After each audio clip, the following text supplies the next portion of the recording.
Hi, ఈ వీడియోలో మనం ఐడెంటిటీ అండ్ యాక్సెస్ మేనేజ్మెంట్ గురించి మాట్లాడుకుందాం. IAM అంటే ఏంటి, అజూర్లో ఎలా వర్క్ చేస్తుంది, రోల్స్ ఏంటి, యాక్సెస్ ఎలా కంట్రోల్ చేయాలి, అన్ని డౌట్స్ని క్లియర్ చేస్తా విత్ సింపుల్ ఎగ్జాంపుల్స్తో. సో వీడియోని ఎండ్ వరకు స్కిప్ చేయకుండా చూడండి. ఒకవేళ మీరు Azure data engineering full length course నేర్చుకోవాలనుకుంటే కింద కనిపిస్తున్న నెంబర్కి కాంటాక్ట్ అవ్వండి ఆర్ వెబ్సైట్ని విజిట్ చేయండి. ఇంకా స్టార్ట్ చేద్దామా? IAM అంటే ఏంటి? IAM అంటే ఐడెంటిటీ అండ్ యాక్సెస్ మేనేజ్మెంట్. ఈ సిస్టమ్ వల్ల మనం అజూర్ రిసోర్సెస్ని ఎవరు యాక్సెస్ చేయాలి, దేనికి యాక్సెస్ ఇవ్వాలి అనే విషయాల్ని కంట్రోల్ చేయొచ్చు. ఫర్ ఎగ్జాంపుల్, డెవలపర్ టీమ్కి ఓన్లీ రీడ్ ఓన్లీ యాక్సెస్ ఇవ్వాలి, అడ్మిన్కి ఫుల్ యాక్సెస్ ఉండాలి, స్పెసిఫిక్ యూజర్కి లిమిటెడ్ యాక్సెస్ ఉండాలి. ఈ కంట్రోల్ కోసం IAM వాడతాం. ఇక్కడ సింపుల్ విజువల్తో మీరు చూడొచ్చు. IAMని ఒక కంపెనీకి సెక్యూరిటీ గేట్ లాగా అనుకోండి.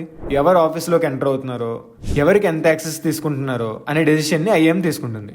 IAMలో 3 మెయిన్ కాంపోనెంట్స్ ఉంటాయి: users, groups, roles and role assignments. User Azure active డైరెక్టరీలో క్రియేట్ చేసే individual accounts. For example, brollyacademy.com. Groups ఒకవేళ ఒక టీమ్ని మేనేజ్ చేయాలంటే గ్రూప్స్ క్రియేట్ చేస్తారు. For example, developers group. Next, roles అంటే permission set. For example, reader only view permission, contributor create and modify permission, owner full access ఉంటుంది.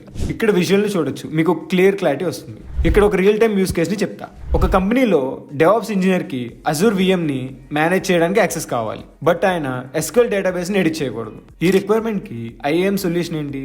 ఇక్కడ step by step చూడొచ్చు. First ఏంటంటే, create devops group. Next, add engineer to the group. Assign contributor role to VM resource. Next, no role assign to SQL DB, so no access. ఇక్కడ మనం కోడ్ని use చేసి ఒక యూజర్కి role assign చేయడం చూద్దాం.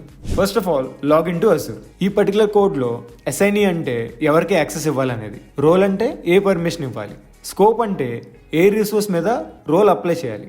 సింపుల్గా చెప్పాలంటే, ఈ కమాండ్తో ఒక యూజర్కి అజూర్లో ఒక స్టోరేజ్ అకౌంట్ని రీడ్ చేయడం కోసం పర్మిషన్స్ ఇస్తున్నాం.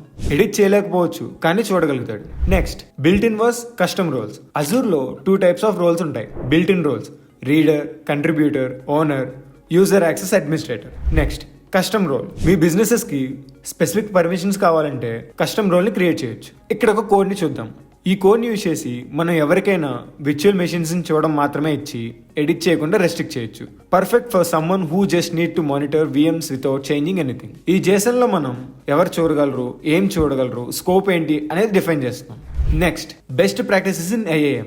IAMని సేఫ్గా మేనేజ్ చేయాలంటే కొన్ని బెస్ట్ ప్రాక్టీసెస్ ఫాలో అవ్వాలి. లీస్ట్ ప్రివిలేజ్ ప్రిన్సిపల్, అవసరమైన యాక్సెస్ మాత్రమే ఇవ్వాలి. Next, group based access. యూజర్కి డైరెక్ట్ రోల్ ఇవ్వకుండా గ్రూప్స్ని క్రియేట్ చేయడం better. Regular audit and review. ఎవరు యాక్సెస్తో ఉన్నారు, ఎవరికి అవసరం లేదు, పీరియాడిక్గా చెక్ చేయండి. Use MFA, multi factor authentication. సెక్యూరిటీని ఎన్హాన్స్ చేయడానికి MFAని ఎనేబుల్ చేయండి. సో సమ్మరైజ్ చేసి చెప్పాలంటే, IAM అంటే identity and access control system. Users, groups, roles and assignments are core parts. Azure CLI and JSON ద్వారా కూడా IAMని కాన్ఫిగర్ చేయొచ్చు. రియల్ వరల్డ్లో IAM వల్ల సెక్యూరిటీ, ప్రొడక్టివిటీ ఇంప్రూవ్ అవుతుంది. So that's all about IAM concept. ఈ వీడియో నచ్చితే లైక్, షేర్ చేయండి. అండ్ వీడియోలో ఏమైనా డౌట్స్ ఉంటే కామెంట్ చేయండి. నెక్స్ట్ వీడియోలో మళ్ళీ కలుద్దాం. Until then subscribe to Brolly Academy. Thanks for watching. జై డేటా.